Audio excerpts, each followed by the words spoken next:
কুষ্টিয়ার বিখ্যাত পোড়া রুটি আর চা, শীতের সন্ধ্যায় ধোঁয়া স্যুপ আর প্রথমবারের মতো মহিষের মাংস, সব মিলিয়ে অসাধারণ। আসসালামু আলাইকুম, this is me Fatema Zohra, Fatema Roni Facebook page থেকে। আজকে চলে এসেছি রংপুর চোপায়া হোটেল অ্যান্ড রেস্টুরেন্ট। এই জায়গায় আসলে না আমার একটু অন্যরকম ফিল হয়, মনে হয় ইন্ডিয়ান কোনো ধাবায় চলে এসেছি। এখানে আপু ভাইয়া দুজনে মিলে খুবই মজার মজার কিছু খাবার রেডি করে, যেগুলি কিনা আপনাদেরই জন্য। বেশ কিছুদিন আগে এখানকার কুষ্টিয়ার বিখ্যাত পোড়া রুটি আর চা নিয়ে ভিডিও করে পুরো রংপুরের মানুষকে জানান দিয়েছিলাম। তখন থেকে আপনারা অনেকেই এখানে এসে কুষ্টিয়ার সেই বিখ্যাত পোড়া রুটি আর চা ট্রাই করেছেন এবং অনেক বেশি প্রশংসা করেছেন। আমিও প্রথমবারের মতোই ট্রাই করেছিলাম। আজকে এসেছি ওনাদের এখানে, আরও অনেক নতুন নতুন মেনু যুক্ত হয়েছে।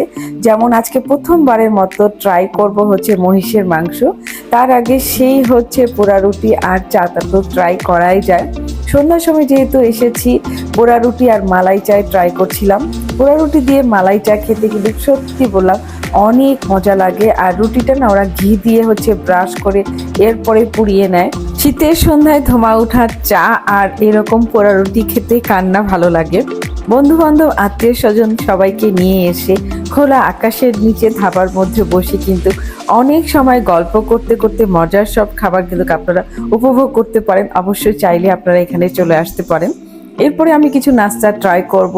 এখানকার হচ্ছে বিগ সাইজের পুরিটা কিন্তু খুবই ফেমাস।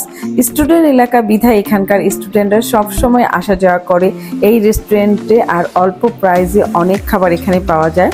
এটা হচ্ছে কাউনের চালের পায়েস। পায়েসটা কিন্তু অনেক মজা ছিল, একদম ঘন দুধ দিয়ে তৈরি করা। এরপরে হচ্ছে পায়েসটা শেষ করেই হচ্ছে আমি ওনাদের স্যুপটা ট্রাই করব। স্যুপটার প্রাইসটা ছিল মাত্র 50 টাকা। স্যুপটা খেতেও আমার ভালো লেগেছে, আর একটু ঠান্ডা ঠান্ডা স্যুপ খেতে তো সবারই ভালো লাগে। স্যুপটা প্রাইস অনুযায়ী কিন্তু কোয়ান্টিটি অনেক বেশি ছিল। এরপরে চলে গেলাম হচ্ছে আরও কিছু ট্রাই করতে, যেমন হচ্ছে এটা ওরস বিরিয়ানি। এর আগে এটা আমি কখনো ট্রাই করিনি। মহিষের মাংসও ছিল, সাথে ছিল হচ্ছে হাঁসের মাংস আর কোয়েল পাখি। হাঁসের মাংস কোয়েল পাখি সবসময় খাওয়া হয়েছে, তবে মহিষের মাংস আমার ফার্স্ট টাইম ট্রাই করা। আসলে এটা খেতে কীরকম এটাও আমার জানা নেই। তো এটা হচ্ছে ওরস বিরিয়ানি, তো এটা ট্রাই করছিলাম। এটাও মহিষের মাংস দিয়ে হচ্ছে তৈরি করা। তো এটা নাকি চিটাগংয়ের একটা ঐতিহ্যবাহী খাবার। ওরস বিরিয়ানিটা একটু আঠালো আঠালো আর কি, তো খেতে কিন্তু মোটামুটি ভালোই লেগেছে, গরম গরম খেতে। এরপরে আমি মহিষের মাংস ট্রাই করব। এই যে বললাম এর আগে কখনো মহিষের মাংস আমার ট্রাই করা হয়নি, তাই আসলে খেতে ঠিক কীরকম এটা আমি বলতে পারছি না। তবে একটু আশ্বাসযুক্ত, মানে গরুর মাংসের থেকে একটু ডিফারেন্ট ছিল। তবে মাংসের পিসগুলো আরেকটু বড় বড় হলে মনে হয় আমার কাছে বেশি ভালো লাগতো। আপনারা যারা এই ধরনের খাবার খুঁজছেন, শীতের সন্ধ্যায় মজার মজার সব খাবার ফ্যামিলি নিয়ে খেতে চাচ্ছেন, তারা কিন্তু অবশ্যই চলে আসবেন চোপায়াতে।